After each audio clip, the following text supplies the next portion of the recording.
Exercise 4.2 तक अपना कर लिया था according to NCERT.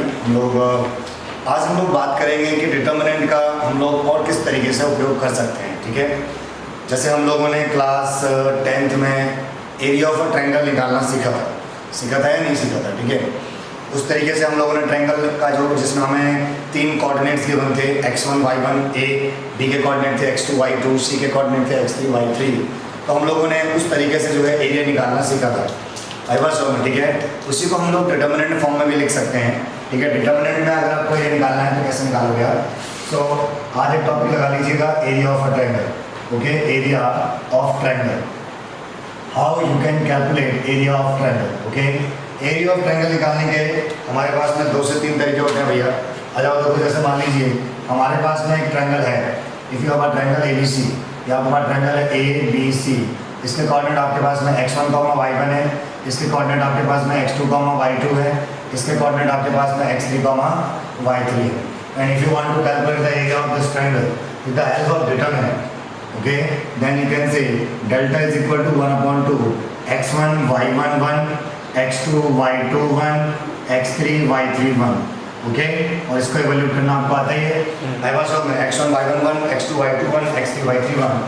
Then you can calculate the area of this determinant, this triangle, and इस determinant की जो वैल्यू होगी वही आपके ट्रायंगल का एरिया होगा।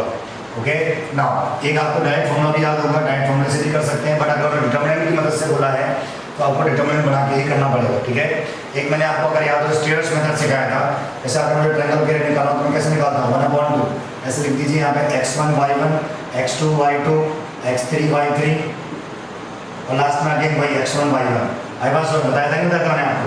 तो डेल्टा इज इक्वल टू 1/2। क्या करना था पहले आपको, ऐसे मल्टीप्लाई, इसकी इससे, इसकी इससे, इसकी इससे, तो क्या आ जाएगा x1 y2 plus x2 y3 plus of x3 y1। इस तरीके से कर दो, और माइनस इसकी इससे, इसकी इससे, इसकी इससे, कितना आएगा बोलो, x2 y1 plus x3 y2 plus of x1 y3। इस तरीके से भी आप निकाल सकते हो। ठीक है ना, प्योर बेसिक चीज है।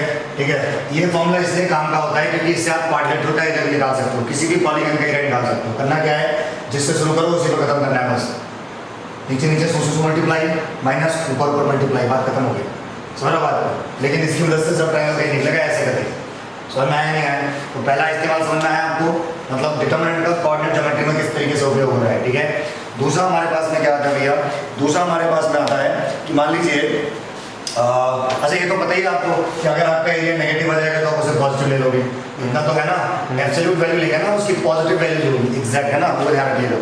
दूसरा आपके पास क्वेश्चन ये दिया जाता है कि लाइन की इक्वेशन निकाल के बताइए, find the equation of a line.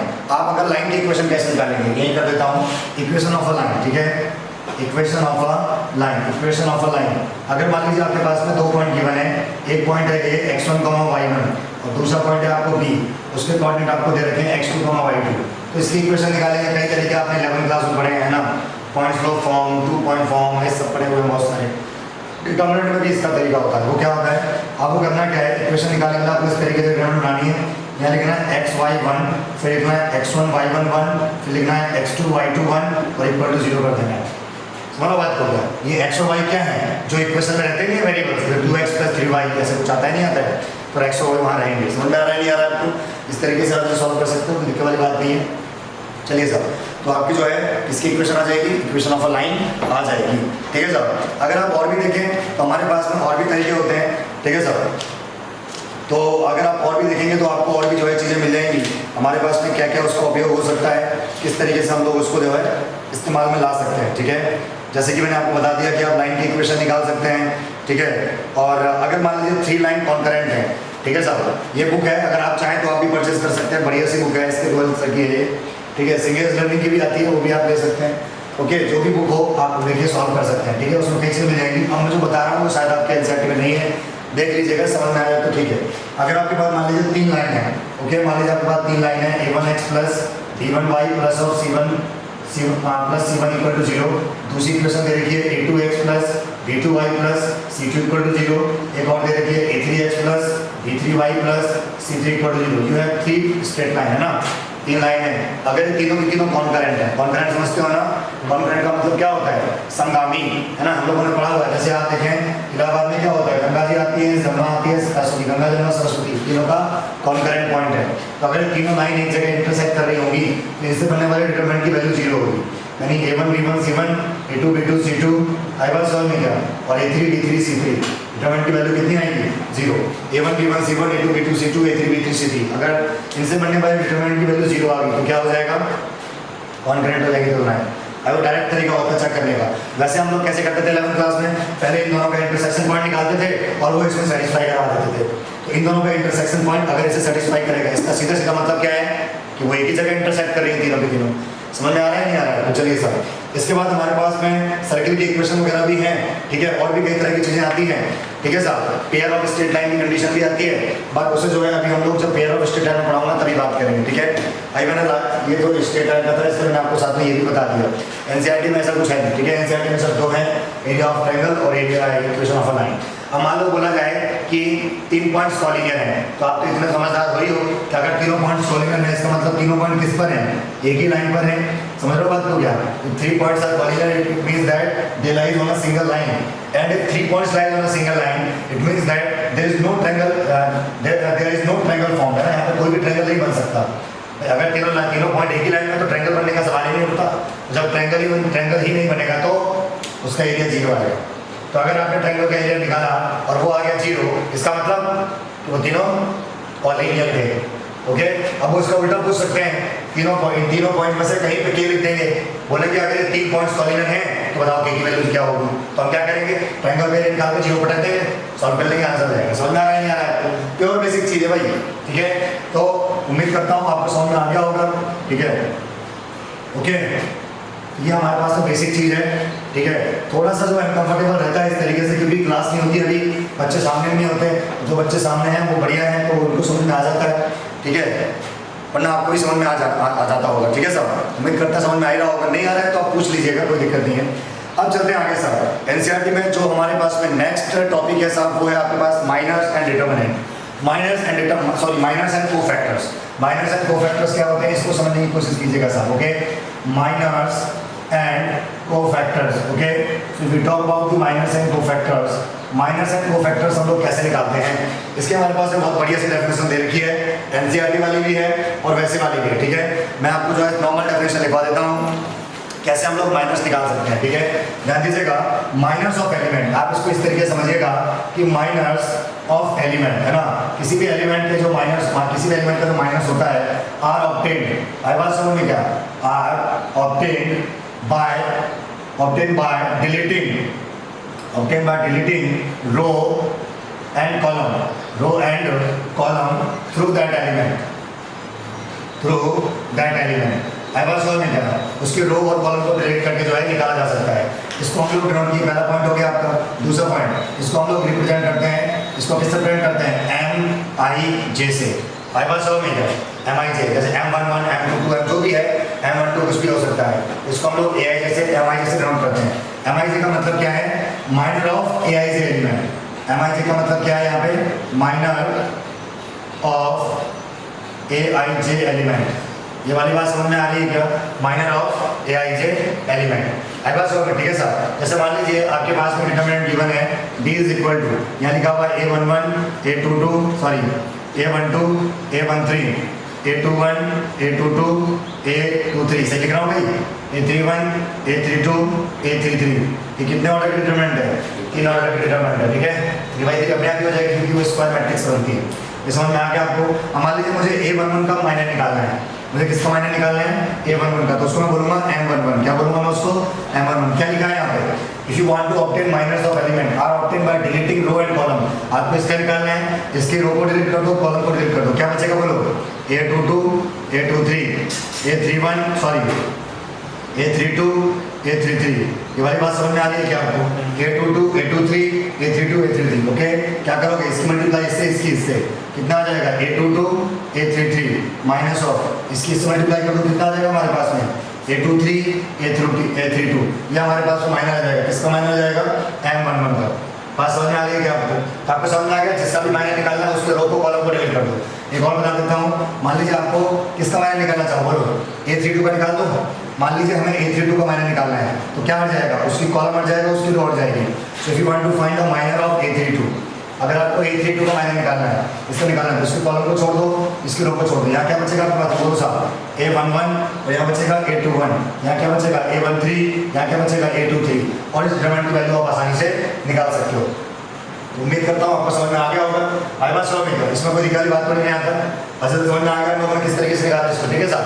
जिस एलिमेंट का आपको माइनर निकालना है क्या करना पड़ेगा, उसके कॉलम और रो को डिलीट करके नई डिटरमिनेंट बना दो। समझ में आ रहा है कि नहीं आ रहा है। छोटी डिटरमिनेंट बनेगी, इसको हम सब डिटरमिनेंट भी कह सकते हैं, इसको हम लोग क्या कह सकते हैं, सब डिटरमिनेंट भी कह सकते हैं। तो मैंने निकाला आ गया आपको। एक प्रैक्टिकल एग्जांपल भी लेते हैं। मान लीजिए हमारे पास में डेल्टा इज इक्वल टू इस तरीके से दिया गया है। मान लीजिए आपको लिखा हुआ है delta is equal to, NCERT का एग्जांपल ले लेते हैं। This is 147,258, this is 369। Okay, ये हमारे पास में दे रखा है 1 2 3 4 5 6 7 8 9। वाओ, आई वाज हमसे बोला गया है find the minor of element 6। उसने बोला है कि एलिमेंट 6 का माइनर निकालो। 6 एलिमेंट का मतलब ये वाला एलिमेंट यहाँ पर है, हमको इसका माइनर निकालना है। आई वाज समझ में क्या हम इसकी पोजीशन जानते हैं, तो हम बोलेंगे बिल्कुल जानते हैं। इसकी पोजीशन बताओ क्या आएगी, दूसरी रो है, तीसरा कॉलम है। तो position of this is A23। तो मुझे किसका माइनर निकालना है भाई साहब, M23 निकालना है। मुझे क्या निकालना है, M23 निकालना है। अगर मुझे M23 निकालना है तो आप समझ सकते हैं क्या करूँगा मैं, इसकी रो को छोड़ दूंगा, इससे कॉलम को छोड़ दूंगा। 1 2 7 8। बात समझ में आ रही है क्या, कितना आंसर आ जाएगा मेरे पास, 8 × 8 7 × 14 कितना आएगा, -6। समझ में आ रहा है क्या, हमारे पास माइनर कितना आ जाएगा साहब, -6। ये वाली बात आपको समझ में आ गई होगी किस तरीके से हम लोग इसको निकाल सकते हैं। तो उम्मीद करता हूँ आपको माइनर निकालना आ गया होगा। किसी प्रकार की प्रॉब्लम इसमें है तो बताइए साहब, समझ में आ गया क्या, कोई दिक्कत तो नहीं है ना। चलिए साहब, तो ये हमारे पास है बेसिक चीज़ है। अब हम आगे बढ़ते हैं, कोफैक्टर्स क्या होते हैं। माइनर आ गया सबको समझ में, निकाल दोगे माइनर। किसी का मान लो अगर तुम्हें मान लो तुम्हें 7 का माइनर निकालना तो क्या करते, इसके कॉलम को छोड़ देते, इसकी रो को छोड़ देते, इसकी मल्टीप्लाई इससे, इसकी जो भी आंसर होता माइनर आता आ जाएगा माइनर। चलिए साहब, वेरी गुड। तो माइनर निकालना आपको आ गया है। नेक्स्ट अगर हम आगे बढ़े तो हमारे पास जो नेक्स्ट टॉपिक है वो क्या है साहब, कोफैक्टर्स। ओके, नेक्स्ट टॉपिक क्या है हमारे पास में, कोफैक्टर्स। अगर हम लोग कोफैक्टर्स की बात करें तो ध्यान दीजिएगा, कोफैक्टर्स क्या होता है। कोफैक्टर का मतलब होता है, मतलब जो आपने माइनर निकाला है ना, उसके साथ में आपको माइनस प्लस लगाना है उसकी पोजीशन के हिसाब से। समझ में आ रहा है नहीं आ रहा है, ठीक है साहब। तो हम लिख सकते हैं कोफैक्टर्स, हम लोग क्या लिख सकते हैं, कोफैक्टर में हम लिख सकते हैं, हम लोग ऐसे इसमें लिख सकते हैं माइनर्स along, इसमें हम लिख सकते हैं minors along with their elements position. आई बात समझ में क्या, एलिमेंट्स पोजीशन मतलब उसकी जो भी पोजीशन है ना, उसके साथ में आपको जो भी माइनर प्लस माइनस जो भी आपके पास में आएगा वो आपको लगाना पड़ेगा, ठीक है। हम लोग पहला पॉइंट। दूसरा पॉइंट हमारे पास में क्या आता है, इसको हम लोग किससे रिप्रेजेंट करते हैं साहब, इसको हम लोग रिप्रेजेंट करते हैं CIG से। किससे रिप्रेजेंट करते हैं, CIG से। कोफैक्टर है ना इसलिए CIG से। बात समझ में आ रही है क्या, कोफैक्टर किससे डिनोट करते हैं, CIG से। कर दोगे इस तरीके से। CIG का मतलब क्या है, किस एलिमेंट का है ये, AIG एलिमेंट का कोफैक्टर है। CIG का मतलब क्या है, कौन से एलिमेंट का कोफैक्टर है ये, AIG एलिमेंट का। ये वाली बात समझ में आ रही है। कोफैक्टर निकालो तो कैसे आप, अगर आपको कोफैक्टर निकालना है तो इसका फॉर्मूला हमारे पास क्या होता है, CIJ इज इक्वल टू -1 की पावर I प्लस J। यहाँ पे कितना आ जाएगा, MIJ। समझ में आ रहा है क्या। तो आप खुद सोचो, अगर I प्लस J का सम इवन आ जाए तो जो माइनर होगा वही कोफैक्टर हो जाएगा, और अगर I प्लस J का सम ऑड आ जाए तो जो माइनर होगा उसका नेगेटिव कर देंगे तो कोफैक्टर आ जाएगा। बात समझ में आ रही है आपको। तो प्योर बेसिक चीज है। जैसे मान लीजिए आपके पास में डिटरमिनेंट, हम लोग वही लेते हैं फिर से। मान लीजिए हमारे पास डिटरमिनेंट ये दी गई है सब, हमारे पास दिया गया डेल्टा इज इक्वल टू 1 2 3 4 5 6 7 8 9। आई बात समझ में, ठीक है साहब। अगर मान लीजिए आपसे बोला जाए कि भाई कोफैक्टर निकालो, आपसे बोला जाएगा भाई चलो इसी का कोफैक्टर निकाल के बताता हूँ आपको दोबारा से, ठीक है। किसी का भी निकाल सकते हो वैसे तो। मान लीजिए मैंने बोला साहब आप जो है मुझे C22 निकाल के बताओ क्या है। आई बात सुना, C22 बहुत ही आसान तरीके से निकाल सकते हैं। -1 की पावर क्या कर दूंगा, 2 + 2, यहाँ पे कितना आ जाएगा, M22। तो यहाँ हमारे पास आपको पता है 2 + 2 कितना हो जाएगा, 4, मतलब पावर इवन है, मतलब जो M22 माइनर होगा वही कोफैक्टर होगा। बात समझ में आ रही है क्या। तो माइनर निकालो M22 का, M22 मतलब दूसरी रो दूसरा कॉलम, इसका निकालना है माइनर। इसका माइनर का मतलब ये रो कॉलम चली जाएगी, ये रो चला जाएगा। तो हमारे पास में जो माइनर ऑफ M22 आएगा, मतलब M22 की वैल्यू जो आएगी कितनी आएगी हमारा, बोलो। ये छोड़ दो, ये छोड़ दो, कितना बचा हमारे पास, 1379। ये छोड़ दो, ये छोड़ो, 1379, कितना आ जाएगा हमारे पास, 9 - 21। सही है साहब। इसको हम लोग सॉल्व कर सकते हैं। कितना बचेगा हमारे पास में, देख बताइए। ये बचेगा हमारा -12। कितना बचेगा, -12। सही है साहब। तो माइनर आ गया और यही इसका कोफैक्टर भी होगा। समझ में आ रहा है कि नहीं आ रहा है। तो आपको इतनी ज़्यादा मेहनत करने की जरूरत नहीं है। आपको माइनर निकालो, आप सारे माइनर निकाल दो, जो भी माइनर आपको निकाला आपको पता है। माइनर आप M12 निकालोगे, M13 निकालोगे, M14 M1 मान लीजिए 21 निकाला, M22 निकाला। यहाँ पर आप बताओ मुझे किसके साथ में क्या होगा। आपको अगर कोफैक्टर निकालना है तो M12 कैसा है यहाँ पे, M12 मतलब ऑड आएगा नहीं आएगा, तो जो भी माइनस आएगा, जो भी माइनर आएगा उसमें नेगेटिव से मल्टीप्लाई करते हैं कोफैक्टर आ जाएगा। समझ में आ रहा है कि नहीं आ रहा है? अगर आप इसका कोफैक्टर निकालोगे तो वही आएगा, क्यों? क्योंकि यहाँ पे 1 + 3 4 हो जाएगा, इसका कोफैक्टर भी वही आएगा जो माइनर आएगा, इसका नेगेटिव में हो जाएगा। समझ में आ रहा है क्या? बाकी मैंने आपको साइन कन्वेंशन सिखा दिया था, आप साइन कन्वेंशन ध्यान रखिए, plus minus plus, minus plus minus, plus minus plus, उसके साथ आपको करना है। बस इन पोजीशन पे जो माइनस होते हैं ना उनके कोफैक्टर भी वही होते हैं, इन पोजीशन पे जो माइनस होते हैं उनके कोफैक्टर नेगेटिव से मल्टीप्लाई हो जाते हैं। तो उम्मीद करता हूँ आपको ये वाली बात समझ में आ गई होगी कि हमारे पास माइनस क्या होते हैं और हमारे पास में कोफैक्टर्स क्या होते हैं। ओके, समझ में आ गया माइनस कोफैक्टर क्या होते हैं। अब आप ध्यान सुनिएगा, हमारे पास में एक प्रॉपर्टी होती है, उस प्रॉपर्टी को ध्यान समझिएगा, ठीक है सर? वो प्रॉपर्टी हमारे पास में क्या होती है, ये समझ में आ गया? कर दोगे इसको, माइनस कोफैक्टर निकाल सकते हो, ठीक है सर? तो दिक्कत की बात तो नहीं है ना? आगे बढ़ते हैं। वी हैव अ प्रॉपर्टी, है ना, जिससे हम क्या कर सकते हैं, ध्यान दीजिएगा। मान लीजिए हमारे पास में डिटर्मिनेंट है, मान लीजिए हमारे पास में क्या है, डिटर्मिनेंट देखिए, डेल्टा इज इक्वल टू ये a11 है, a12 है, a13 है, यहाँ पर हमारे पास a21 है, a22 है, a23 है, यहाँ पे a31 है, a32 है, a33 है। This is a determinant. ये वाली बात समझ में आ रही है क्या? समझ में आ रहा है नहीं आ रहा है? ठीक है साहब। अगर देखो ध्यान, डिटरमिनेंट की वैल्यू मैं कैसे निकाल सकता हूँ, ध्यान दीजिएगा, अच्छी तरह समझने की कोशिश कीजिएगा, ठीक है? अगर मुझे इसकी वैल्यू निकालनी है तो मैं कैसे निकालूंगा, डेल्टा इक्वल टू, मैं वैल्यू कैसे निकालता हूँ, a11 कि मैं क्या करता हूँ, इसको छोड़ के इसको छोड़ के इसकी मल्टीप्लाई करता हूँ, यहाँ पर मल्टीप्लाई करता हूँ नहीं करता हूँ, इसकी मल्टीप्लाई मैं यहाँ पर करूँगा और मेरे पास कितना आ जाएगा, देखो ध्यान से, a22, a23, a32, a33। ये वाली बात समझ में आ रही है क्या आपको? ठीक है सर। और यहाँ पर 1 + 1 कितना था, 2 था, इससे साइन कैसा आएगा, प्लस। ये वाली बात समझ में आ रही है क्या आपको? ठीक है साहब। नाउ इसके बाद मैं अगर देखूं तो यहाँ पे क्या आएगा, प्लस का a12 आएगा नहीं आएगा, a12, लेकिन यहाँ पे माइनस लगाना पड़ेगा मुझे। माइनस क्यों?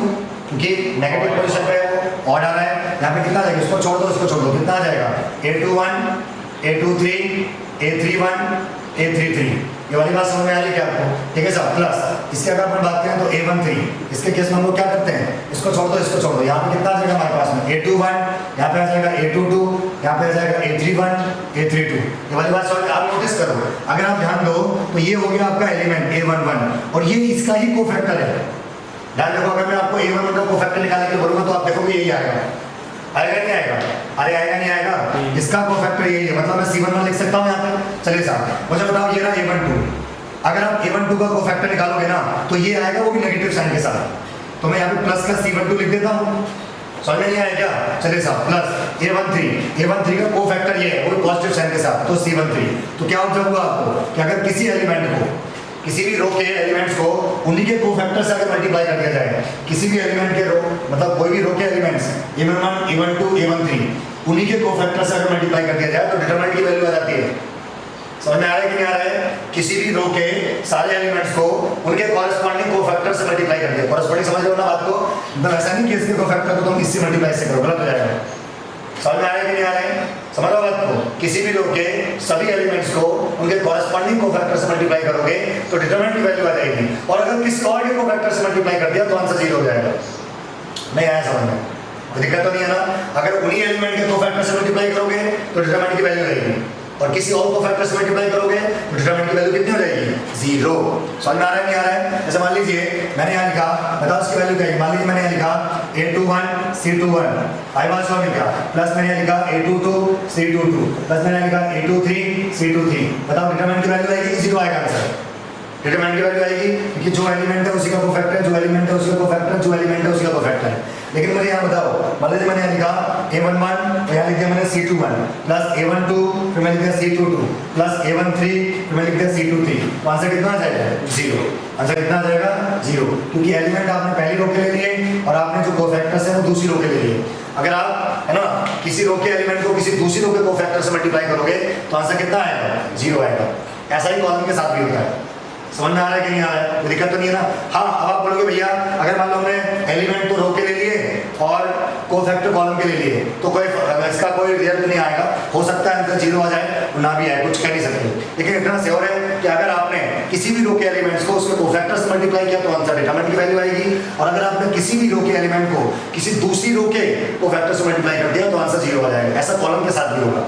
समझ में आ रहा है कि नहीं आ रहा है? तो आपको प्रॉपर्टी समझ में आ गई कि sum of the product element of any row और column with their corresponding cofactors of another row और कॉलम गिवन एज 0, उसका आंसर कितना आ जाएगा, 0 आ जाएगा। समझ में आ रहा है कि नहीं आ रहा है? किसी और रो के साथ करोगे तो कोई दिक्कत तो नहीं है ना? अच्छा समझ में आ गया? चलिए साहब, तो उम्मीद करता हूँ कि आपको कोफैक्टर निकालना आ गया होगा। एक और काम की बात मैं आपको बता देता हूँ यहाँ से, ध्यान दीजिएगा। ये केवल यहाँ लागू नहीं होता है बाबू नियम, ये नियम 4/4 ऑर्डर के डिटर्मिनेंट के लिए भी लागू होता है। ये वाला जो नियम है ना, ये 4/4 ऑर्डर के डिटर्मिनेंट के लिए भी लागू होता है। अगर मान लीजिए आपको 4/4 ऑर्डर के डिटर्मिनेंट मैंने नहीं निकालनी सिखाई, तो आप याद रखो क्या करोगे, एलिमेंट इंटू कोफैक्टर करते रहो, आपका रिजल्ट आता रहेगा। जैसे मान लो आपको मान लो 4/4 की ओपन करनी है, समझ में आ रहा नहीं आ रहा आपको? आप क्या करना, मान लो 4/4 की डिटरमिनेंट ओपन करनी है, कैसे करोगे बोलो भाई? यहाँ लिखा है A11, A12, A13, A14, यहाँ क्या लिखा है A21, A22, A23, A24, यहाँ लिखा है A31, A32, A33, A34, यहाँ लिखा है A41, A42, A43, A44। बात समझ में आ रही नहीं आ रही है? आपको इसकी वैल्यू निकालनी है। अब बोलोगे आपने 3 का तो सिखा दिया था, 4 का सिखाया नहीं, तो क्या होगा? मैंने ये वाली प्रॉपर्टी तो सिखाई ना, मैंने ऐसा तो नहीं कहा कि 3 ऑर्डर के डिटरमिनेंट के लिए ये सबके लिए वैलिड है। और असलियत में डिटरमिनेंट की वैल्यू निकालते ऐसे ही है, समझ आ रहा नहीं आ रहा है क्या? डिटरमिनेंट की वैल्यू कैसे निकालूंगा बोलो? A11 और इसका कोफैक्टर कैसे निकालोगे? इसकी रो को कॉलम को डिलीट कर दो, इसका कोफैक्टर ये आ जाएगा। अरे नहीं समझ में आ रहा है? ओके, और कितना अब वो भी साइन के साथ आएगा, तो यहाँ पे तो इवन है तो प्लस में आएगा वो, तो यहाँ मैं लिख दूंगा इस तरीके से C11 plus A12 C12 plus A13 C13 plus A14 C14 and you can calculate the value of determinant. आप ये तो निकाल लोगे ना C11, पता है आपको? साइन का ध्यान रखना बस, यहाँ पर इवन है, इसके आगे प्लस आएगा, इसके आगे माइनस आएगा, इसके आगे प्लस आएगा, इसके आगे कोई माइनस आएगा। नहीं आया समझ में? कर लोगे ना इस तरीके से। और ऐसे ही 5/5 6/6 कितने बाई कितने की भी डिटरमिनेंट आपको गिवन हो, ध्यान रखना, इसी तरीके से उसका आंसर निकाला जाता है। बात समझ में आ रही है कि नहीं आ रही आपको? कोई दिक्कत तो नहीं है ना? चलिए साहब, तो बहुत ही बेसिक तरीका था, और साथ में प्रॉपर्टी भी सीखी कोफैक्टर बनाने के साथ में, सही है साहब? दिक्कत तो नहीं है, आगे बढ़े? ओके, अच्छा एक और सुनो, मैं इसकी प्रॉपर्टी को एक और तरीके से लिख सकता हूँ। मान लीजिए मैंने यहाँ लिख दिया, मान लीजिए मैंने इसको इस तरीके से लिख सकता हूँ क्या? ध्यान दीजिएगा, मैं लिख रहा हूँ डेल्टा इक्वल टू सिग्मा, मैंने यहाँ लिख दिया मान लीजिए A और मैंने लिख दिया यहाँ पे 1, ये वाला 1 माना वो चेंज हो रहा है, ठीक है? और यहाँ लिख दिया मैंने मान लीजिए AJ C1J, और मैंने बोल दिया भाई J की वैल्यू जो है ना 1 से लेके N तक है। आई बात समझ में क्या? अगर मैं J की वैल्यू 1 पुट करूँगा तो A11 C1 आ जाएगा, J की वैल्यू 2 पुट करूँगा तो A12 C12 आ जाएगा, J की वैल्यू 3 पुट करूँगा तो A13 C13 आ जाएगा। ऐसे n ऑर्डर के डिटरमिनेंट के लिए वैलिड है। बात समझ में आ रही है कि नहीं आ रही है? ये समझ में आ रहा है क्या हुआ है? इसको हमने इस तरह से कॉम्पैक्ट फॉर्म में लिख दिया, मतलब शॉर्ट फॉर्म में लिख दिया। समझ में आ रहा है? नहीं आ रहा? प्योर बेसिक चीज होती है, ठीक है ना? आगे बढ़े, तो फैक्टर समझ में आ गया। अब मैं आपको एक और चीज सिखाता हूँ, ठीक है? ये बहुत काम की प्रॉपर्टी है और कई बार डायरेक्ट इस्तेमाल में आती है, ठीक है? समझने की कोशिश कीजिएगा, ओके? हमारे पास में डायरेक्ट प्रॉपर्टी होती है। पहली बात आपको समझ में आ गई है यहाँ पे। दूसरा अगर हम लोग यहाँ पे ध्यान से देखें, ठीक है साहब? दूसरी बात अगर हम बाबू यहाँ पे ध्यान से देखें तो हमारे पास में क्या आता है? इफ देखो ये प्रॉपर्टी सुनो ध्यान से, क्या प्रॉपर्टी है? इफ हमारे पास में क्या है? D डैश इज हमारे कह सकते हैं D dash is determinant obtained by replacing the elements of D by their cofactors, by their corresponding cofactors। आई बात समझ में क्या? देन जो D डैश होता है ना, वो D की पावर n-1 होता है, जहाँ पर n is greater than equal to 2 है। ये वाली बात समझ में आ रही है क्या आपको? मतलब मान लीजिए मेरे पास एक डिटरमिनेंट है, मान लीजिए मेरे पास क्या है? डिटरमिनेंट है, मैंने बोला D जो है मेरे पास 3/3 ऑर्डर की डिटरमिनेंट है, तो उनका A11 A12 A13 A21 A22 A23, okay? उसके बाद बताओ मेरे को यहाँ पे कितना आ जाएगा? A31 A32 A33। ये वाली बात आपको समझ में आ रही है क्या? कोई दिक्कत तो नहीं है ना? चलो ये डिटरमिनेंट है, मेन डिटरमिनेंट। अब मैं दूसरी डिटरमिनेंट बना रहा हूँ D डैश। मैं क्या बना रहा हूँ? दूसरी डिटरमिनेंट बना रहा हूँ D डैश, जो इनके कोफैक्टर से बनेगी। किससे बनेगी? इनके कोफैक्टर से। बताओ क्या बनेगी डिटरमिनेंट आपके पास में? C11 C12 C13 C21 C22 C23 C31 C32 C33। आई बात समझ में क्या? तो जो D डैश की वैल्यू होगी ना, वो किसके इक्वल आएगी? D की पावर n-1। इसका ऑर्डर कितना है? 3/3, तो D स्क्वायर। नहीं समझ में आया? तो D डैश की वैल्यू किसके इक्वल आ जाएगी? D स्क्वायर के इक्वल आएगी। कैसे आएगी? आई मैं आपको प्रूव करा देता हूँ। आई बात समझ में, ठीक है साहब? मतलब अगर D एक नॉर्मल डिटरमिनेंट है और अगर इसके कोफैक्टर से एक नई डिटरमिनेंट बनाऊंगा D डैश, तो D डैश की वैल्यू होती है वो किसके इक्वल होती है? D की power order -1। Okay, order is 3, so the answer is 2। Answer कितना आ जाएगा? D square. तो इसका अगर हम ओपन करेंगे तो D स्क्वायर आएगा। लेकिन ये बात पहचान में आ जानी चाहिए आपको। समझ में आया कि नहीं आया? ये बात आपको पहचान, अपने को ध्यान से मैं क्या कर रहा हूँ, कैसे प्रूव करूंगा? मैंने इन दोनों को मल्टीप्लाई कर दिया। मैंने क्या कर दिया? इन दोनों को मल्टीप्लाई कर दी D डैश इंटू D। मैं इन दोनों को मल्टीप्लाई कर रहा हूँ, ठीक है साहब? मान लीजिए मैंने इसको मल्टीप्लाई कर दी D इंटू D डैश, एक ही बात है। यानी देखो साहब, यहाँ पे लिख दिया A11 A12 A13 A21 आपको यहाँ पे एक और चीज सीखने को मिलेगी, दो डिटरमिनेंट की मल्टीप्लाई कैसे करते हैं। हमारे पास ये एनसीईआरटी में नहीं है, ठीक है साहब। यहाँ पे आ जाएगा A31, A32, A33, ओके। यहाँ पे कितना आ जाएगा हमारे पास में C11, C12, C13, C21, C22, C23, C31, C32, C33। ये वाली बात समझ में आ रही है क्या आपको?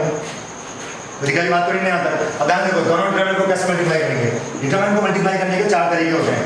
कितने तरीके होते हैं? चार तरीके। पहला हमारे पास में होता है रो बाई रो, दूसरा होता है कॉलम बाई कॉलम, तीसरा होता है कॉलम बाई रो और चौथा होता है रो बाई कॉलम। हमारे पास में बट जनरली जो लोगों के में इस्तेमाल में ज्यादा आता है वो कौन सा होता है?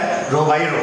रो को रो से मल्टीप्लाई करना होता है, ठीक है साहब। देखिए ध्यान से क्या करेंगे हम लोग भाई, रो को रो से मल्टीप्लाई करेंगे। ध्यान देखो, पहली रो उधर से पहली रो कितना आ जाएगा बोलो भाई, A11 C11 plus A12 C12 plus A13 C13। पहला एलिमेंट आ गया, बात समझ में आ रही नहीं आ रही? फिर पहली रो दूसरी रो, समझ बात को कितना आ जाएगा बोलो भाई यहाँ पे A11 C21 प्लस कितना आएगा बोलो भाई A12 C22, फिर कितना आएगा बोलो भाई A13 C23। बात समझ में आ रही है क्या आपको? ठीक है साहब, ये हमारे पास में आ गया। इसी तरीके से हम तीसरा एलिमेंट भी निकाल सकते हैं। क्या करेंगे, पहली रो तीसरी रो कितना आएगा बोलो भाई यहाँ पे A11 C33 प्लस यहाँ पे कितना आएगा बोलो भाई A12 C32 प्लस कितना आएगा यहाँ पे भाई A13 C31। बात समझ में आ रही है क्या? मल्टीप्लाई करना आ गया आपको? अब ध्यान दीजिएगा ध्यान से, तो हमारे पास क्या आ रहा है D into D D S. अब आप नोटिस करो, समझ में आ रहा है, ये रो को रो से मैंने मल्टीप्लाई कर दिया। बाकी मैं इसको भी डीपली भी सिखाऊंगा कि मान लो ऐसे ही होता है मल्टीप्लाई, ठीक है।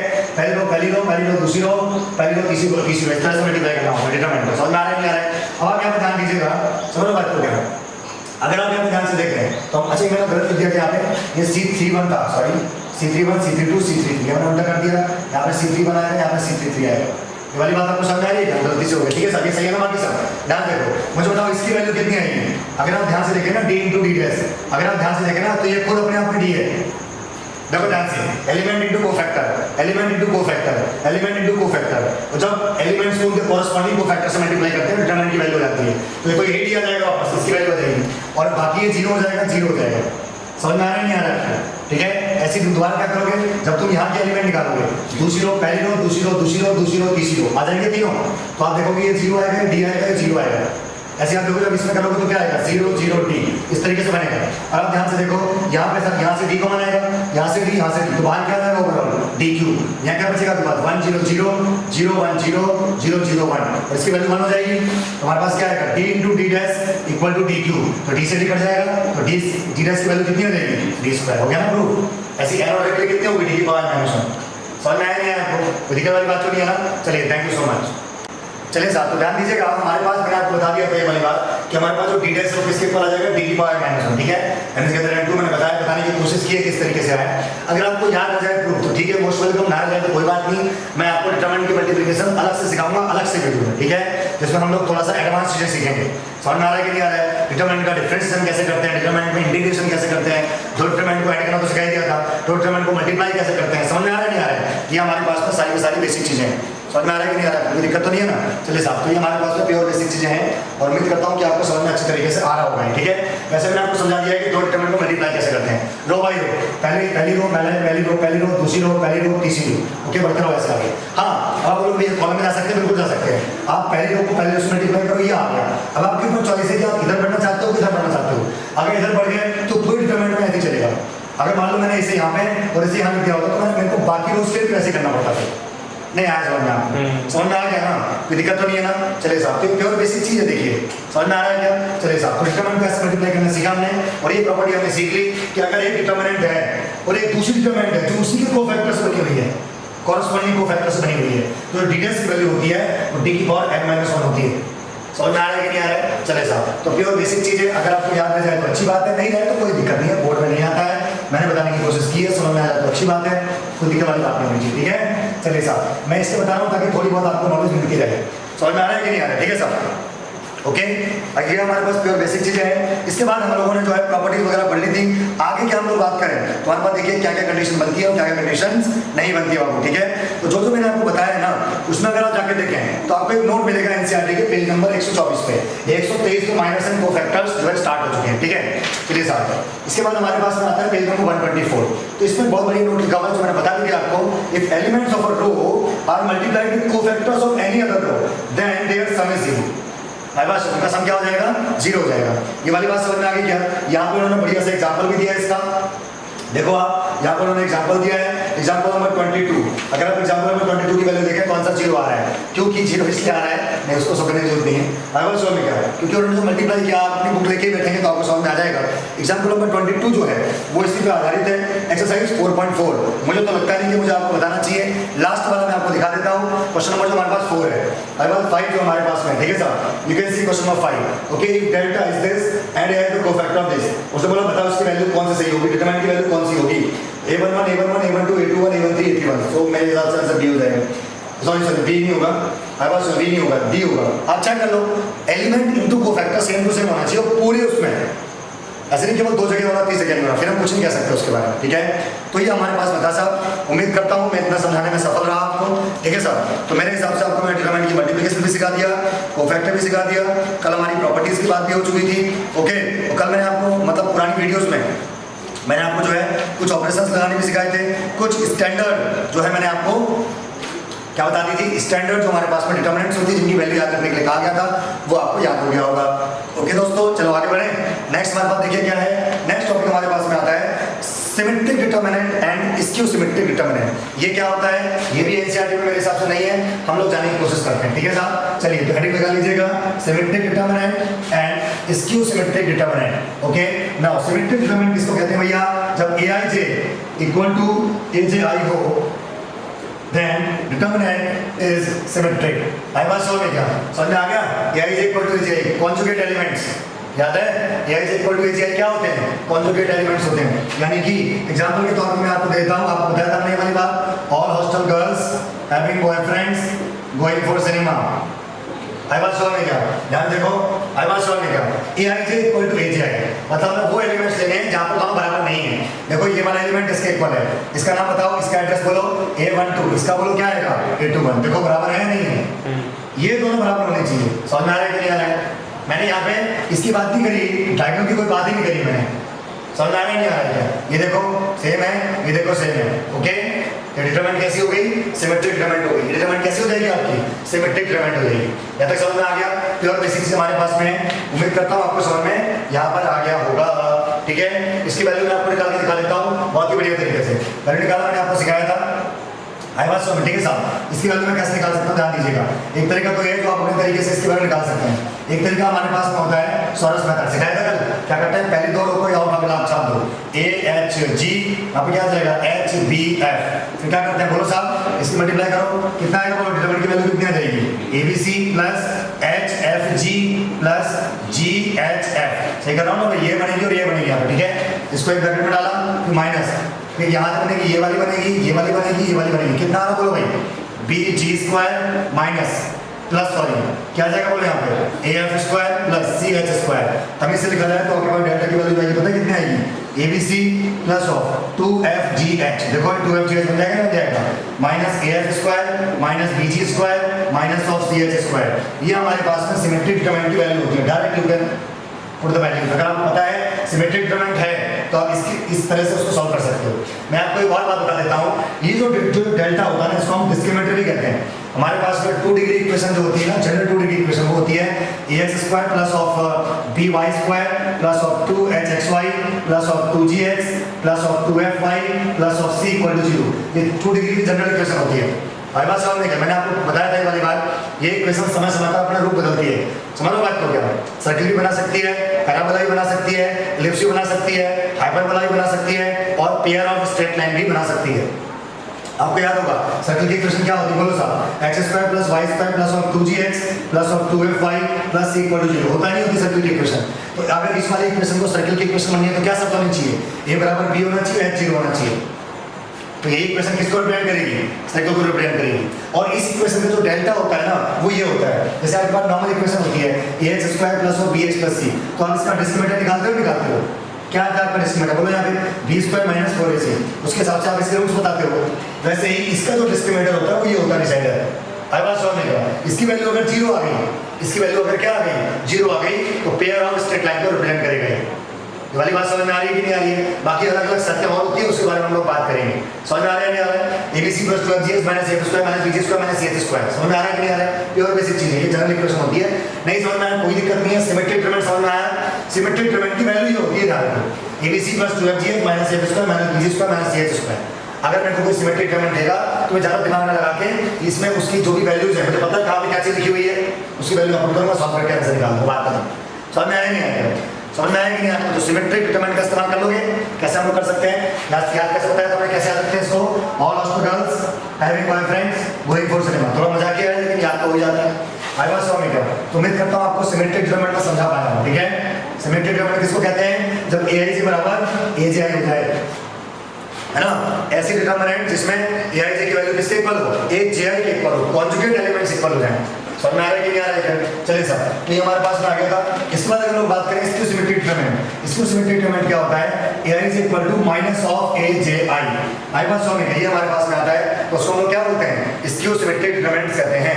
आई बात समझ में क्या? उसको हम लोग क्या बोलते हैं? स्क्यू सिमेट्रिक डिटरमिनेंट कहते हैं। अब आप खुद सोचो, मतलब क्या क्या बोलना चाह रहा हूं मैं? अगर हम लोग इसका एग्जांपल देखें तो मान लीजिए हम इसका एग्जांपल ऐसे लिख सकते हैं 0HG, यहाँ पे मैं लिख दूंगा -H 0 और यहाँ पे मैं लिखता हूँ F। आई बात समझ में? यहाँ पे आ जाएगा 0, यहाँ पे लिखता हूँ -G, यहाँ पे -F। इस तरीके से बना सकते हैं, नहीं बना सकते हम लोग? तो हमारे पास क्या बन जाएगी? ये लिखा नहीं लिखा है, देखो AIJ equal to minus AJI, मतलब जो वैल्यू A12 की है ना, उसकी नेगेटिव वैल्यू A21 की होनी चाहिए। ऐसा नहीं है कि यहाँ इस साइड में माइनस होना है, ऐसा कुछ नहीं है। इसका नेगेटिव यहाँ भी हो सकता था, मतलब ये माना माइनस में यहाँ भी हो जाएगा, तो भी वो क्या मानी जाएगी? सिमेट्रिक ही मानी जाएगी, इसको सिमेट्रिक मानी जाएगी। सॉरी, समझ में आ रहा है नहीं आ रहा है? तो इसकी सिमेट्रिक की शर्त क्या है आपके पास में कि जो कॉन्जुगेट एलिमेंट्स हैं वो एक दूसरे के नेगेटिव होने चाहिए। अब आप खुद सोचो कि डायगोनल ऑटोमेटिक 0 हो जाएगा, क्यों? क्योंकि डायगोनल दोनों बराबर होते हैं। A11 जाता है ना, बात समझ में आएगी नहीं आया? तो इसकी सिमेट्रिक डिटरमिनेंट का जो डायगोनल होता है वो क्या होता है? 0 होता है। आई बात समझ में क्या? तो ऑलवेज 0, क्योंकि वहाँ पे I इक्वल टू 0 होता है। यहाँ पे A11 A22 A33 तो 0 हो गया। समझ में आ रहा है कि नहीं आ रहा है? कोई दिक्कत वाली बात तो नहीं है ना? चलिए साहब, तो आपने क्या क्या सीखा कि हमारे पास में जो इसको सिमेट्रिक डिटरमिनेंट होती है उसके साथ क्या है? AIJ equal to minus AJI, यानी जो कॉन्जुगेट एलिमेंट्स हैं जैसे A12 A21 A31 A13 उनकी वैल्यू आपस में नेगेटिव होगी और डायगोनल में आपको 0 दिखाई देगा। समझ जाना क्या है ये? स्क्यू सिमेट्रिक डिटरमिनेंट है।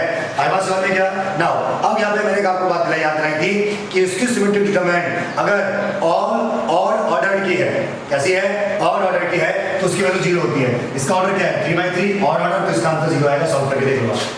आई बात समझ में क्या? कोई दिक्कत तो नहीं है ना? चलिए साहब, अगर इवन ऑर्डर की होती है तो परफेक्ट स्क्वायर आता है। अगर इवन ऑर्डर की होती तो क्या आता है? परफेक्ट स्क्वायर आता है। ये वाली बात समझ में आ रही है क्या? किसी प्रकार कोई दिक्कत नहीं आता? चलिए साहब, तो ये हमारे पास प्योर बेसिक चीजें हैं। उम्मीद करता हूँ आपको ये वाली बात समझ में आ गई होगी, ठीक है साहब। इसके बाद हमारे पास जो नेक्स्ट टॉपिक आता है साहब, इसके बाद अगर हम लोग नेक्स्ट टॉपिक पे चलें, समझ लो बात को, ठीक है साहब। इसके बाद हमारे पास जो नेक्स्ट टॉपिक आता है वो हमारे पास में क्या आता है साहब? अगर आप NCERT के हिसाब से देखें तो एडजॉइंट आता है। क्या आता है साहब? एडजॉइंट। हम लोग देखेंगे कि एडजॉइंट हमारे पास में क्या होता है और एडजॉइंट की मदद से, आई बात समझ में क्या? एडजॉइंट की मदद से हम किस तरीके से डिटरमिनेंट की वैल्यू निकाल सकते हैं। ये वाली बात समझ में आ रही है क्या? तो एडजॉइंट हमारे पास में क्या होता है, इसको समझने की कोशिश कीजिएगा। NCERT में बढ़िया सी डेफिनेशन आपको दे रखी है। देखो करना क्या क्या है, इतना पहले मैं शॉर्ट में आपको लिख के समझा देता हूँ, ठीक है साहब। उसके बाद NCERT की भी डेफिनेशन समझा दूंगा। इतना समझ में आया कि नहीं आपको? कोई दिक्कत वाली बात तो नहीं आता? तो ध्यान देखिएगा, हमारे पास में एडजॉइंट ऑफ अ मैट्रिक्स, जल्दी से हेडिंग लगा लीजिएगा। क्या है हमारे पास में? Adjoint of a matrix. समझ में आ रहा है नहीं आ रहा है? हमारे पास में क्या आता है? टॉपिक क्या आता है? Adjoint of a matrix. Adjoint of a matrix हमारे पास में क्या होता है? पहली बात तो इसको इस तरीके से रिप्रेजेंट किया जाता है, it represented by like this, adjoint of A. अगर ये कोई हमारे पास मैट्रिक्स है और उसका एडजॉइंट निकाला तो कैसे रिप्रेजेंट करोगे उसे? एडजॉइंट ऑफ ए। ये वाली बात समझ में आ रही है क्या? कोई दिक्कत तो नहीं है ना? दूसरी बात, हम लोग अगर इसकी वैल्यू निकालना चाहें तो हमारे पास में जो एडजॉइंट आता है वो क्या आता है? अगर आप एडजॉइंट ए की वैल्यू निकालना चाहते हो तो हमारे पास में आता है Cij का ट्रांसपोज। समझ में आ रहा है नहीं आ रहा क्या? मतलब आपको एक ऐसी मैट्रिक्स बनानी है जो कोफैक्टर से मिलकर बनी हो। किससे बनी हो? कोफैक्टर से। और उसका क्या ले लेना है फिर? ट्रांसपोज ले लेना है। तो क्या मिल जाएगा आपको? एडजॉइंट कर जाएगा मैट्रिक्स का। नहीं आया समझ में? कोई दिक्कत तो नहीं है ना? एग्जांपल की समझने की कोशिश करूँ आपको, समझ में आ गया एडजॉइंट क्या होता है? एडजॉइंट का मतलब क्या होता है? जो कोफैक्टर की जो कोफैक्टर की मैट्रिक्स बनेगी, तो दोनों एक साथ चल रहे हैं इससे कंफ्यूजन हो रही है। जो कोफैक्टर की मैट्रिक्स बनेगी उसका क्या ले लेना आपको? ट्रांसपोज लेना है। तो कोफैक्टर की मैट्रिक्स का अगर आप ट्रांसपोज ले लोगे तो क्या आ जाएगा? एडजॉइंट क्या आ जाएगा? ये वाली बात समझ में आ रही है क्या? एक एग्जांपल देकर समझा देता हूँ आपको, ठीक है साहब। मान लीजिए हमारे पास में बहुत ही बढ़िया सा एग्जांपल लिखा हुआ है, ठीक है साहब। और मेरे से बोला जाए कि साहब जो है इसका क्या निकाल के बताइए, आप एडजॉइंट निकाल के बताइए, ठीक है साहब। तो हम लोग एडजॉइंट कैसे निकाल सकते हैं, मैं आपको 2/2 की समझाता हूँ। एग्जांपल जो है 2/2 का दिया हुआ है इसमें। मान लीजिए हमसे बोला जाए कि a इज इक्वल टू, आपके पास क्या दिया हुआ है 2 3 1 4, यहाँ पे क्या दिया हुआ है 2 3 1 4। ये वाली बात समझ में आ रही है क्या? नाउ ये मेरे पास दिया गया 2 3 1 4। चलो साहब सबसे पहले क्या करोगे, बोलो साहब बोलो, सबसे पहले क्या करोगे, पहले कोफैक्टर्स निकालोगे, आई बात समझ, उसकी क्या बनाओगे, डिटरमिनेंट बनाओगे, तो उसका क्या लोगे, ट्रांसपोज ले लोगे। ये वाली बात समझ में आ रही है क्या? चले साहब, तो अगर मैं यहाँ से देखूँ, पहले मुझे बताओ जो हमारे पास C11 इसका कोफैक्टर कितना आएगा, चलो पहले माइनर निकाल दो, माइनर M11 इसका माइनर कितना आएगा 4, ये छोड़ दो, इसको छोड़ दो, 4 ही तो आएगा। चलिए साहब M12 इसका माइनर कितना आएगा 1, M21 इसका माइनर कितना आएगा 3, M22 इसका माइनर कितना आएगा 4, सॉरी 2। समझ में आया नहीं आया? माइनस निकाल दिया आपने इसका, जब आपने इसका माइनस निकाल दो कोफैक्टर निकाल दोगे, बताओ कोफैक्टर कितना आएगा 4 ही रहेगा। C12 कितना हो जाएगा -1, क्योंकि पता है आपको ये और है ना। यहाँ पे आपके पास C21 की वैल्यू कितनी आएगी -3 और C22 की वैल्यू कितनी आएगी 2 आ गई। अब क्या करो, इससे एक डिटरमिनेंट बना दो, इससे डिटरमिनेंट आपके पास बनेगी, क्या बनेगी बोलो साहब, आपको क्या एडजॉइंट कैसे निकालोगे, एडजॉइंट का मतलब जो इसकी डिटरमिनेंट बनेगी, यानी कि 4 -1 -3 2, इसका क्या लोगे ट्रांसपोज, इसका क्या लोगे ट्रांसपोज, तो क्या हो जाएगा 4 -1 -3 2। तो ये हमारे पास में क्या आ जाएगा वैसे आपके पास में एडजॉइंट क्या आ जाएगा। समझ में आया क्या करना है आपको, समझ में आया? पहले कोफैक्टर्स निकालो, उसकी जो मैट्रिक्स बनेगी उसका क्या ले लो, ट्रांसपोज ले लो। समझ में आया कि नहीं आया? एडजॉइंट कैसे निकालते हैं, ट्रांसपोज लेना होता है, किस चीज का ट्रांसपोज लेना होता है, कोफैक्टर की मैट्रिक्स। समझ में आया कि नहीं आया? प्योर बेसिक चीज है, एनसीईआरटी वालों ने भी इसी तरीके से किया हुआ है। उन्होंने एआईजे की आपको वैल्यू निकालनी सिखाई हुई है कि हमारे पास में एआईजे की वैल्यू हम लोग किस तरीके से निकालते हैं, ठीक है साहब। कोई बहुत बड़ी चीज़ नहीं है, बहुत ही आसानी से आप इसको निकाल सकते हैं, ठीक है साहब। तो प्योर बेसिक चीज़ है, ध्यान रखिएगा।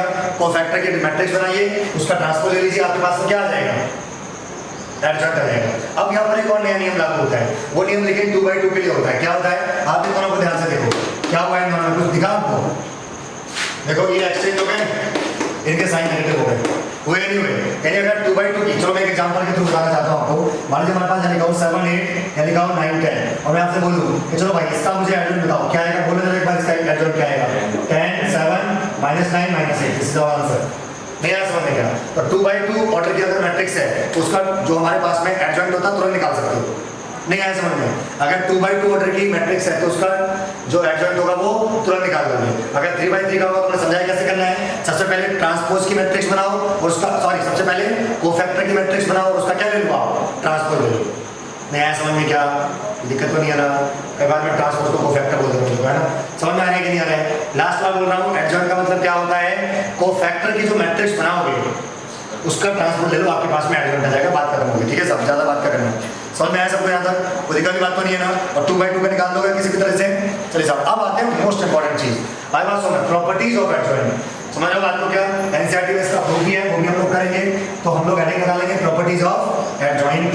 आई बात सुनो, हमारे पास एडजॉइंट की क्या क्या प्रॉपर्टीज है उसका हम प्रूफ भी करेंगे। फिलहाल आप प्रॉपर्टी ध्यान रखिएगा, ठीक है साहब, बहुत काम की चीज है ये, ठीक है। पहली प्रॉपर्टी आपको एनसीईआरटी में मिल जाएगी।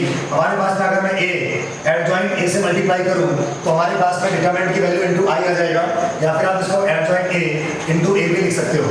आई बात समझ में क्या? ये आपको मिल जाएगा, ये हमारे पास में थ्योरम नंबर 1 है, NCERT page number 127, theorem number 1, A into adjoint A equal to adjoint A into A equal to determinant into I. समझ में आया कि नहीं आया? मतलब आपके पास में मैट्रिक्स है ए, आपके पास में क्या है, एक मैट्रिक्स है ए, उस मैट्रिक्स को आप उसी मैट्रिक्स के एडजॉइंट से मल्टीप्लाई करो, या फिर उस मैट्रिक्स के एडजॉइंट को उस मैट्रिक्स से मल्टीप्लाई करो, एक ही बात है। और उससे अच्छा है कि आप डिटरमिनेंट निकालो और उसके आई से मल्टीप्लाई करो। आई क्या है, आइडेंटिटी मैट्रिक्स। भाई ए तो वैल्यू आएगी, ये अपने आप में क्या आएगी, वैल्यू आएगी, कोई भी वैल्यू होगी 4 5 6 जो भी है, लेकिन जब वो आई इससे मल्टीप्लाई होगी आई से तो मैट्रिक्स बनेगी ना। नहीं आया समझ में? समझ में आ गया आपको? तो ये हमारे पास थ्योरम नंबर 1 है, इस प्रॉपर्टी को अपने दिमाग में अच्छी तरीके से बिठा लीजिए, ठीक है साहब। इसके बाद हमारे पास में क्या आता है नेक्स्ट, अच्छा इसके बाद हमारे पास जो थ्योरम नंबर 2 है, जो इसमें हमारे पास में थ्योरम नंबर 2 है और थ्योरम नंबर 3 है, वो मैंने शायद आपको पहले बता दी थी।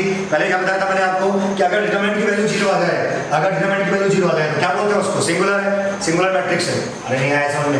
ये आपके पास में मैट्रिक्स है, ये क्या है आपके पास में मैट्रिक्स है, उस मैट्रिक्स से डिटरमिनेंट बनाओ और अगर उस डिटरमिनेंट की वैल्यू 0 आ जाए तो आंसर सिंगुलर कहलाएगा, मतलब वो मैट्रिक्स सिंगुलर है, उसका इनवर्स एक्सिस्ट नहीं करेगा, बताया था। फिर अगर मान लो 0 ना आए तो क्या बोलोगे, नॉन सिंगुलर है, मतलब इनवर्स एग्जिस्ट करेगा। याद है एग्जिस्टेंस ऑफ इनवर्स कैसे चेक करते हैं, इनको यही सत्य मतलब कोई सत्य नहीं है। अगर आपको बोला जाए कि एग्जिस्टेंस ऑफ इनवर्स कैसे चेक करोगे, क्या करोगे, ए इनवर्स निकालने से पहले सबसे पहला क्या काम होगा आपका, डिटरमिनेंट की वैल्यू निकालना। अगर डिटरमिनेंट की वैल्यू 0 आ गई तो बात ही खत्म होगी, फिर नहीं आया समझ में, समझ में आ गया।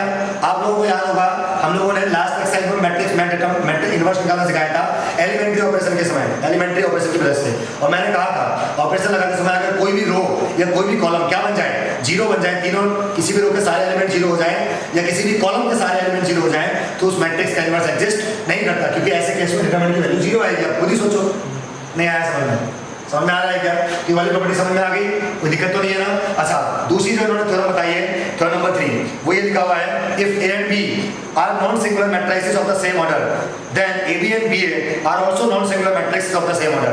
मतलब अगर ए एंड बी दोनों नॉन सिंगुलर है, मतलब दोनों की डिटरमिनेंट 0 नहीं है, तो ए बी और B and B A sorry और बी एंड वो भी नॉन सिंगुलर मैट्रिक्स, वो भी नॉन सिंगुलर होगी और कैसी होगी, सेम ऑर्डर की होगी। नया समझ में क्या, if A and B are non singular matrices of the same order then A B and B A are also non singular matrices of the same order. नहीं आया समझ में, ये हमारे पास थ्योरम है। हालांकि ना जब आपकी पूरी मैट्रिक्स डोमेन खत्म हो जाएगी ना, अभी मैं आपको मिक्स पढ़ा रहा हूँ, ठीक है, मैं कोशिश कर रहा हूँ आपको एनसीईआरटी के साथ साथ थोड़ी और बात बताने की। देखो ऐसा करने से मैं ये तो नहीं कह सकता हूँ कि आपका आईआईटी जेईई में सिलेक्शन हो जाएगा, मैं ये नहीं कह सकता हूँ कि आपका जेईई मेंस में एनडीए में आप निकल जाओगे, लेकिन इतना जरूर कह सकता हूँ कि आपका दिमाग का लेवल थोड़ा जरूर बढ़ेगा। और आप किसी भी कोचिंग में अगर कहीं जाते हो आगे चलते भविष्य में, या आप टारगेट करते हो या जो भी करते हो, तो वहां पर आपको इसकी बहुत हेल्प मिलेगी।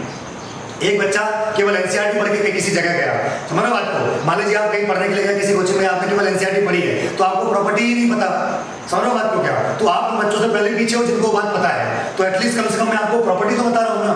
और क्या पता कोई बच्चा अच्छा निकल जाए, हो सकता है उसका जेईई मेंस में जेड में सिलेक्शन हो जाए।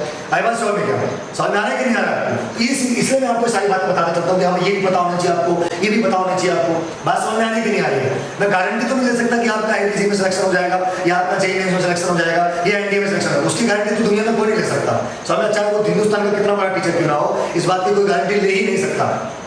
समझ में आ रहा है कि नहीं आ रहा है, एक क्लास में 60 बच्चे पढ़ रहे होते हैं, उसमें से कोई एक बच्चा उसी बैच में से टॉप रैंकर्स भी आते हैं, उसी बैच में से बच्चे सेलेक्ट भी नहीं होते, होता है नहीं होता है, उसमें टीचर का कोई रोल तो नहीं है ना, बच्चे का भी थोड़ा बहुत रोल होता है। तो इसको पढ़ के आपको इतना हेल्प जरूर मिल जाएगी कि हाँ यार ये टॉपिक भी होता है, हमें नहीं पता कोई बात नहीं, पढ़ा तो है, प्रॉपर्टी तो पढ़ी है एटलीस्ट। तो जब मैं आपको जे एडवांस से क्वेश्चन करा दूंगा, समझ लो बात क्या, अब करे बच्चे ने पूछा भैया आप जे एडवांस क्वेश्चन कराते हो, क्या उससे जे एडवांस सिलेक्शन हो जाएगा, तो भाई इसके लिए क्या करो, क्या बोलो बताओगे आप, ऐसा सिलेक्शन अगर होना होता तो पूरी इंडिया सेलेक्ट नहीं हो जाएगी। समझ में आ रहा नहीं आ रहा है, उसके लिए डिसिप्लिन रखना पड़ता है, रेगुलर स्टडी करनी पड़ती है, नियम कानून उसके रखने पड़ते हैं। समझ बात को क्या, 15-15, 20-20 साल से जो जेईई की तैयारी करवा रहा है उस टीचर के पास जाकर पढ़ना पड़ता है। समझ बात को क्या, मैं तो केवल बोर्ड क्लास से पढ़ाता हूँ, थोड़ा बहुत ऐसा बताता रहता हूँ। समझ बात को क्या, तो मेरे से आपको पढ़ के सब इतना फायदा होगा कि आप जहाँ जाओगे वहाँ आप पीछे नहीं रहोगे। मान लो कल के दिन आप किसी कोचिंग में गए, XYZ कोई भी रेपुटेड कोचिंग में आपने एडमिशन लिया, वहाँ आपको इसकी हेल्प मिलेगी। समझ में आ रहा है नहीं आ रहा है क्या, इसलिए मैं आपको सब चीजें बताता हूँ। वहाँ पढ़ने गए, वहाँ पे रेपुटेड टीचर पढ़ाएगा आपको, जो 15-20 साल से आईआईटीएंस को पढ़ा रहा है बच्चों को, टॉप रैंकर्स दिए उसने, तो वहाँ आप आगे रहोगे, मतलब उसको आपको समझाने के लिए ज्यादा मेहनत नहीं करनी पड़ेगी। समझ में आएगा, ये आपको फायदा है, तो होगा ना, इस तरीके से फायदा तो मिल रहा है ना आपको डायरेक्टली। समझ में आ रहा है नहीं आ रहा है, ये सारी बातें हैं, इसलिए आपको मैं सारी बातें बताता हूँ। समझ में आ रहा है कि नहीं आ रहा है, ठीक है सर, तो ये आप ध्यान रखिएगा इस चीज का। कहीं आप नाम उठा कर लो कि भैया ने कहा था आईआईटी जेईई में सिलेक्शन हो जाएगा, नहीं ऐसा हो नहीं सकता भाई, वो भी गारंटी लेगा जो 20 साल से पढ़ा रहा है, ठीक है।